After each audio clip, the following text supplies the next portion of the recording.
Hi guys, welcome to my channel. आज हम आए हैं पवई। आज आपको बताता पवई का झरना। ये वीडियो को एंड तक देखते रहिए।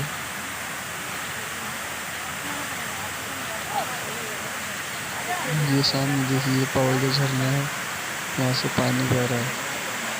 बहुत ही खूबसूरत दिख रहा है। आप मुंबई में रहते हो तो यहाँ पक्का एक बार आके जाइए।